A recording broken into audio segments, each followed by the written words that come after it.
Result.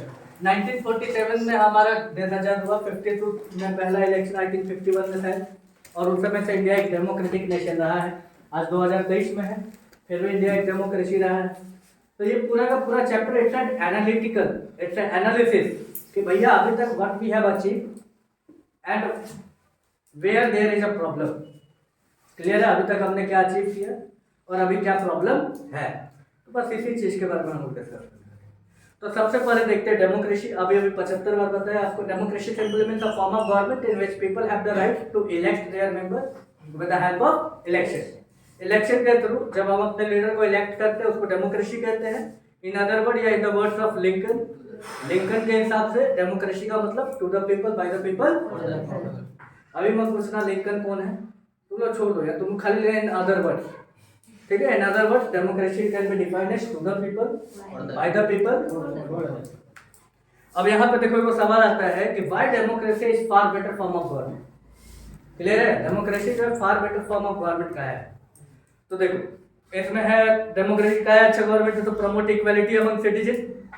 दुनिया का और कोई भी गवर्नमेंट जो है इक्वालिटी नहीं प्रोवाइड करता है, जबकि डेमोक्रेसी क्या करता है, हर लोगों को इक्वल ट्रीट करता है, यानी हर लोगों के पास इक्वल राइट होता है। क्लियर हो गया, जो फंडामेंटल राइट अभिनव के लिए है वही फंडामेंटल राइट मेरे लिए भी होगा, और वही फंडामेंटल राइट पूरे क्लास के लिए होगा, पूरे लोगों के लिए।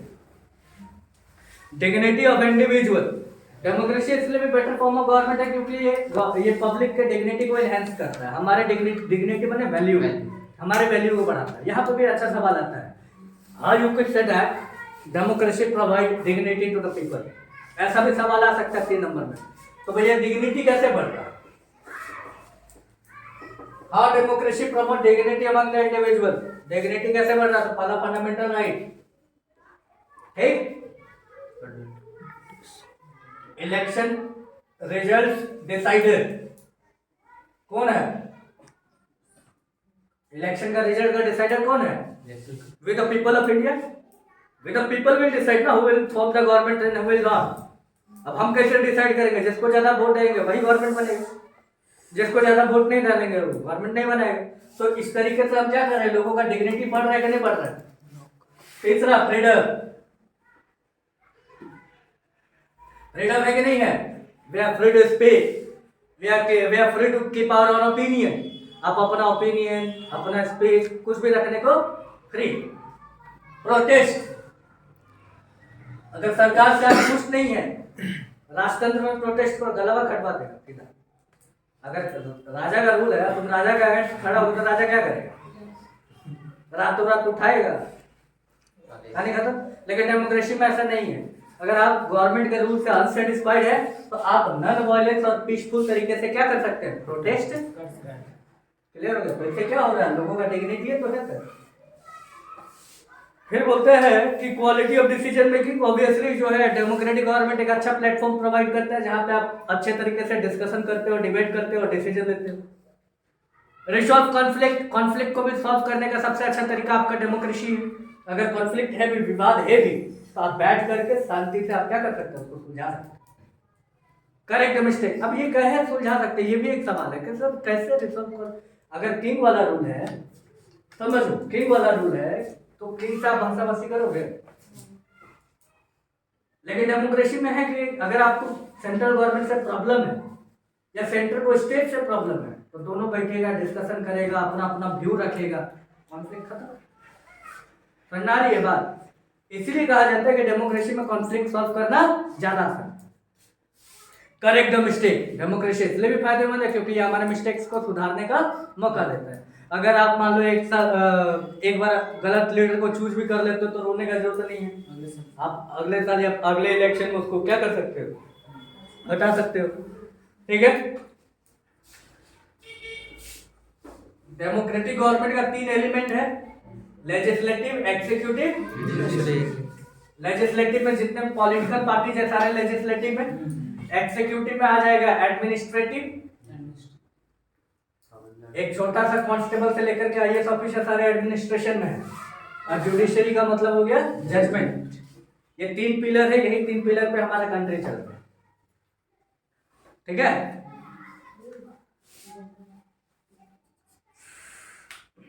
अब आउटकम्स क्या क्या रहा है, रिजल्ट क्या क्या रहा है? Reduction of inequality. ऑब्वियसली पहले से हिसाब से आज के डेट में इक्वालिटी अनइक्वालिटी क्या हुआ, कम हुआ। पहले जो है समाज में ज्यादा अनइक्वालिटी दिखता था, ज्यादा भेदभाव दिखता था, लेकिन आज के डेट में वो भेदभाव क्या हुआ, कम हुआ। डिग्निटी, ऑब्वियसली पहले से ज्यादा आज हम लोग एंजॉय कर रहे हैं अपना फ्रीडम। क्लासों में लड़ाई करती हो तो तुम लोग बोल देते हो डेमोक्रेसी है भाई, बोलने का आजादी है, ठीक है बोलो। थर्ड हो गया एम्प्लॉयमेंट अपॉर्चुनिटी, पहले के हिसाब से बहुत अच्छा नहीं लेकिन ठीक ठाक है, अधिकतर लोगों के पास जॉब है। मॉडर्नाइजेशन, ऑब्वियसली हमने क्या किया है, एक मॉडर्नाइजेशन को अडॉप्ट किया है 1947 का इंडिया। उस समय का ध्यान दोगे आपको रोना आ जाएगा सर। खाने को खाना नहीं, पहनने को कपड़ा नहीं, कमाने को काम नहीं, जो बोलेगा नहीं। उस समय इंडिया में यही था, लेकिन आज के डेट में थोड़ा सिचुएशन बदला है। लास्टली हो गया फ्रीडम। ऑब्वियसली है कि हम लोग जो है पहले के हिसाब से ज्यादा फ्रीडम एंजॉय कर रहे हैं। आप पूरा इंडिया भ्रमण कीजिए, पैसा नहीं तो भगवान वो ड्रेस पहन के टाइट होकर के घूमते नहीं, वो नया नया पंडित बन ले जाएगा आरपीएफ वाला। यहाँ तक कोई दिक्कत? अब देखो सोशल डाइवर्सिटी, और सवाल होगा कि when does social diversity become social division, बड़ा इंपॉर्टेंट टॉपिक। अब सोशल डाइवर्सिटी क्या है? सोशल डाइवर्सिटी का मतलब हो गया कि सोशल डाइवर्सिटी का मतलब हो गया कि जब सोसाइटी के अलग अलग कल्चर के लोग, अलग अलग रिलीजन के लोग, अलग अलग कास्ट के लोग एक साथ रिसाइड करते हैं, इसी चीज को हम सोशल डाइवर्सिटी कहते हैं। ठीक है, अनेकता यानी सामाजिक अनेकता, यानी अलग अलग तरह के लोग भी एक साथ हमारे यहाँ पे रह रहे हैं, तो उसको हम क्या कहेंगे, सोशल डाइवर्सिटी। आप एक अपना मोहल्ला उठाओ, मोहल्ले में देखो अलग अलग रिलीजन के लोग मिल जाते हैं, अलग अलग कास्ट के लोग मिल जा रहे हैं, अलग अलग इनकम के लोग मिल जा रहे हैं, फिर भी सारे लोग क्या है, एक साथ रह रहे कि नहीं रह। और बाहरी जो राइट्स बना हुआ सबके लिए बराबर है। अब ऐसा नहीं कि अमीर अपना घर में भाई सोना का टेबल में खा रहा है तो हमको भी सोना, अरे बेटा कमाओ उसके लिए, वो अलग कॉन्सेप्ट है। लेकिन लोग के हिसाब से सब लोग क्या हो, क्लियर हो गया। अब सवाल आता है कि ये सोशल डाइवर्सिटी जो है सोशल डिवीजन में कब कन्वर्ट होता है? सोशल डिवीजन क्या होता है भाई?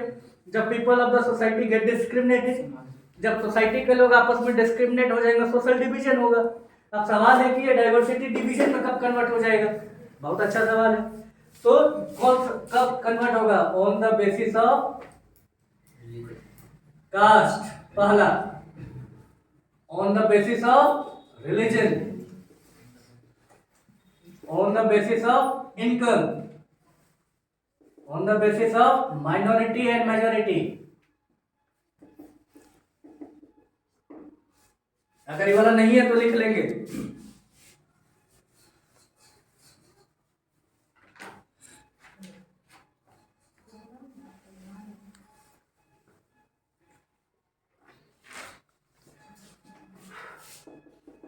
जेंडर, ये 5 तरह का डिवीजन आप देख सकते हैं सोसाइटी में।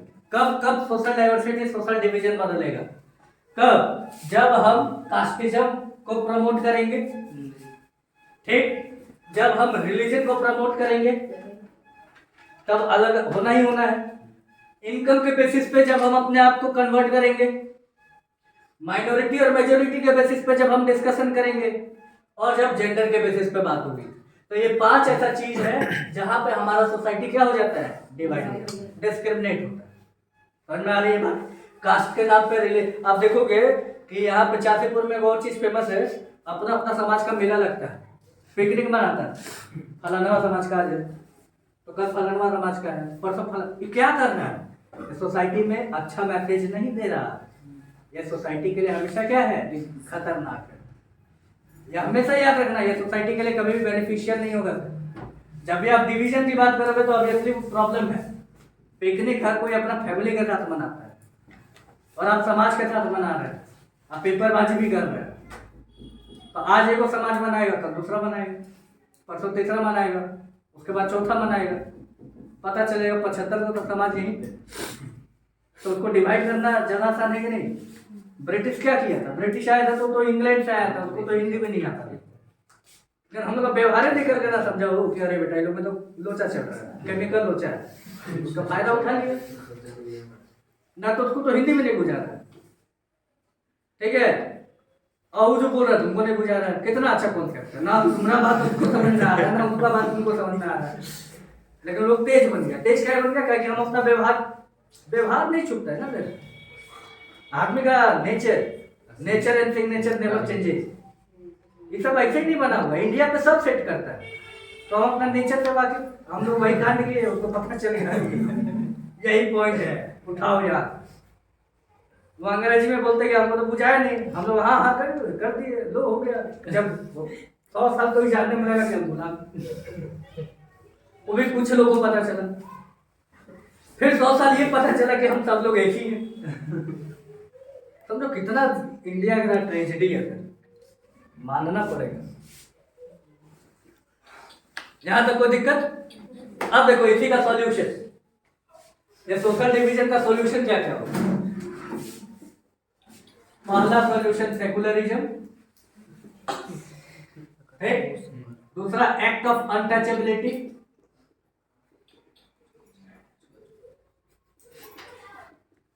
आर्टिकल 17 में आया है। प्रेफरेंस टू वीकर सेक्शन और प्रेफरेंस टू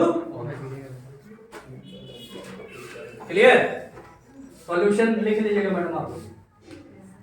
तो सॉल्यूशन क्या है सर? पहला प्रमोट करो कि सेकुलर है, तो कास्ट और रिलीजन का प्रॉब्लम है खत्म। अनटचेबिलिटी एक्ट आया 17, इसमें क्या हो गया? अनटचेबिलिटी को खत्म। अगर आप किसी लोअर कास्ट को देख करके मुंह भी बना दिए, लोअर कास्ट इसे समझ गया, सीधा भागेगा थाना। हाँ, अब थाना जाके बोलेगा देखिए जाति का नाम तो ऐसा कर दिया मैंने, पुलिस आएगा बिना जमानत के ले जाएगा, अब 2 लाख अलग से जुर्माना। कितना के बताओ लोग, तो भैया डर करो, उन लोगों को देखो तो ऐसे कर लो किधर। ठीक है, जितने भी मार्जिनलाइज सोसाइटी वाले, मार्जिनलाइज मतलब क्या, जो बेचारे बाथरूम साफ कर रहे हैं, झाड़ू वाड़ू लगा रहे हैं, क्लियर हो गया, उनको देख के कभी मुंह नहीं बनाइए, मुंह बनाए तो कहानी बारिश हो जाएगा। सीधा सब इन सब राइट लोगों, इन लोगों को भी पता है भाई, जो लोग के साथ अगर किसी भी तरीके का हीनता का भाव हुआ, तुम खाली मुंह बनाया उसको लग गया तुम हीन है, हमको हीन समझ रहा, बिना जमानत का दौड़ते रहो। तुम तो घर में रहोगे आराम से, चाय पियोगे, उठा के ले जाओगे, का किए अरे मुंह काहे बनाए, 2 लाख रुपये भरो ना गया। फिर क्या बोल रहा है? प्रेफरेंस टू माइनर क्लास, जो माइनॉरिटीज में है, कम है, उनको प्रेफरेंस दिया गया, वही ईटा वाला concept. Preference to weaker section, जो कमजोर है उसको मजबूत बनाओ, ईटा दो।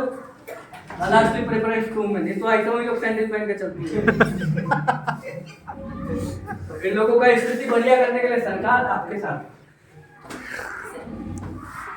क्लियर हो गया? यहाँ पे क्लियर हो गया?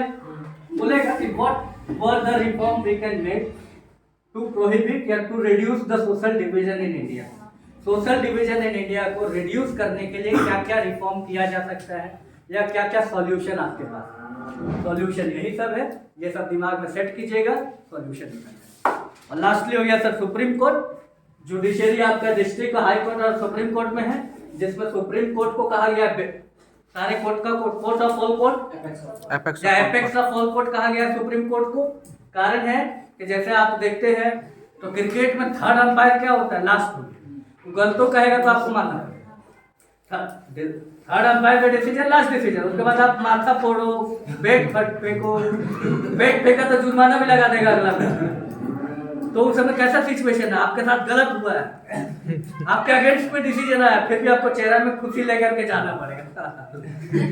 आप रिएक्ट नहीं करते। रिएक्ट का सिंपल सा मतलब है, जब हम सुप्रीम कोर्ट की बात करते हैं तो ये वैसे ही थर्ड अंपायर जैसा है, जो कह दिया मतलब कह दिया, बस आपको मानना नहीं मानने का तो सवाल पैदा नहीं होता, आपको मानने पड़ेगा, हंस के मानो या रो के मानो। और कोर्ट में थोड़ा रिएक्ट किए तो जेलो डाल देगा उठा कर। तो सुप्रीम कोर्ट को इसलिए कोर्ट ऑफ ऑल कोर्ट कहा गया। पहला, इम्पीचमेंट का पावर सुप्रीम कोर्ट के पास है। We all know that impeachment is only the process by which we can remove the president of India, और इसमें सुप्रीम कोर्ट का एक्टिव रोल है। एडवाइजरी डिसीजन, कंट्री के लिए जो एडवाइजरी डिसीजन निकलेगा कौन निकालेगा? Supreme court. पेंडिंग डिसीजन, इसलिए इसको क्लीनिंग एजेंट भी कहते हैं। जो भी इधर छोटा छोटी केस रहता है, डिस्ट्रिक्ट वाला, हाई कोर्ट वाला, सब सुप्रीम कोर्ट में जाता है। अभी कितना अच्छा द्रौपदी मुर्मू बताई कि इंडिया में जेल बनाने का क्या जरूरत, पहले से तो ऑलरेडी इतना जेल है। माने आप जेल बनाने का मतलब है कि आप और क्राइम को बढ़ाना चाह रहे हैं। कितना एक लाइन में कितना अच्छा आंसर दे, कभी सुनना द्रौपदी मुर्मू का, the president of India, mind blowing. Supreme court को बोली, तो मतलब मेरे को नहीं लगता कि जेल का जरूरत है। यानी अगर आप जेल बढ़ाने का बात कर रहे हैं, यानी आप क्राइम सोच रहे कि और बढ़ेगा आगे और 2-4 को वेब सीरीज निकलेगा, तो उससे अच्छा है क्राइम पे कंट्रोल कीजिए, जेल अपने आप कम हो जाएगा। वैसे भी जेल में बहुत सारा कैदी पाले ना। डिसीजन मेकर आप डिस्ट्रिक्ट से अनसेटिस्फाइड हो सकते हैं, हाई कोर्ट में अनसेटिस्फाइड हो सकते हैं, सुप्रीम कोर्ट में तो अनसेटिस्फाइड का कोई सवाल ही पैदा नहीं होता है। अगर फेवर में है तो भी और फेवर में नहीं है तो भी चेहरा पे स्माइल रखिए और सुप्रीम कोर्ट का नाम लिखिए। लास्टली डिसीजन अगेंस्ट गवर्नमेंट, यही वो कोर्ट है जो गवर्नमेंट के अगेंस्ट में भी अपना डिसीजन ले सकता है। यही वो गवर्नमेंट है जो पॉलिटिकल पार्टीज पर लगाम बनाए हुए। अगर खाली जुरिस्डिक्शन हटा दो ना, ये पॉलिटिकल पार्टी तो समझ रहे हैं, इस पे चार्ज है, इस पे चढ़ने के बाद क्या करेगा पता है। तो कहने का मतलब है कि पॉलिटिकल पार्टीज को भी वो कमांड करने वाला कौन है, लगाम लगाने वाला कौन है, पार्टीज को भी दिक्कत है, लीडर को भी पता है कि अगर हम गलत कर रहे हैं तो मेरे ऊपर भी देखने वाला कोई है। क्लियर हो गया? तो ये सारा सिचुएशन था इसका आउटकम्स का।